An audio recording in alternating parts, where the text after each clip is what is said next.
महत्त्वाची बातमी, मीरा भाईंदरमधील मराठीसाठीच्या मोर्चामध्ये मंत्री प्रताप सरनाईक हे सहभागी झाले होते। यावेळी एकाने मंत्री प्रताप सरनाईक यांच्यावर बाटली भिरकावली। तसंच आंदोलकांनी सरनाईक गो बॅकच्या घोषणाही दिल्या। आंदोलकांच्या भूमिकेनंतर प्रताप सरनाईकांनी मोर्चातून काढता पाय घेतलाय।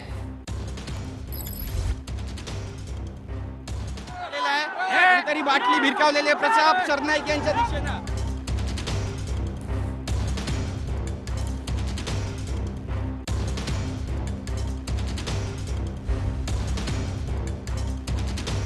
तर सरनाईक यांच्यावर ही बाटली भिरकावण्यात आली। त्यानंतर मोर्चातून निघून जा अशी घोषणाबाजी आंदोलकांनी केली। या मोर्चाला आधी परवानगी नाकारण्यात आली होती, त्यानंतर परवानगी देण्यात आली। मात्र मोर्चेकरांचा संताप या ठिकाणी दिसून आलेला आहे। या मराठी मोर्चामध्ये आपण सहभागी होणार असं सरनाईकांनी आधी सांगितलं होतं। आपण आपला शब्द पूर्ण करण्यासाठी इथे आलो असं प्रताप सरनाईक यांनी म्हटलं। तर या मोर्चाच्या आधीच मनसेच्या तसंच मराठी एकीकरण समिती आणि ठाकरेंच्या शिवसेनेच्या कार्यकर्त्यांना पोलिसांनी ताब्यात घेतलं होतं।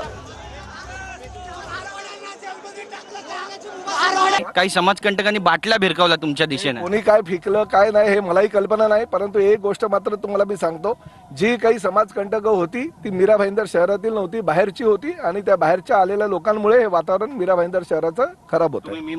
तुम्ही ज्या वेळेला असे मोर्चे काढताना त्यावेळेला जर हा मोर्चा शांततेत निघाला असताना तर आमची जबाबदारी होती की इथे कुठलंही गालबोट लागू नये म्हणून।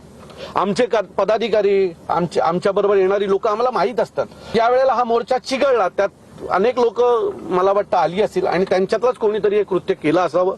आम्ही याचं समर्थन करत नाही किंवा आम्ही या गोष्टीला कुठल्याही प्रकारचा दुजोरा देत नाही। ज्या पद्धतीने हे वातावरण होतं मलाही कल्पना होती, पण शेवटी मी ह्या मोर्चामध्ये सहभागी होणार हे सांगून आलो होतो, त्यामुळे माझं कर्तव्य होतं त्या सहभागी व्हायला। मला पोलिसांनी पण सांगितलं होतं, साहेब तुम्ही येऊ नका, वातावरण खराब होईल किंवा तुमच्या विरोधामध्ये घोषणाबाजी होईल। तरी सुद्धा मी सांगितलं की मी सांगून आलोय, मी शब्द दिलाय की मोर्चाला मी सहभागी व्हायला चाललो, मी सहभागी झालो आणि परत चाललो विधिमंडळाच्या कामकाजासाठी। माझं मत आहे की मी त्यांच्या मगाची बाईट ऐकली।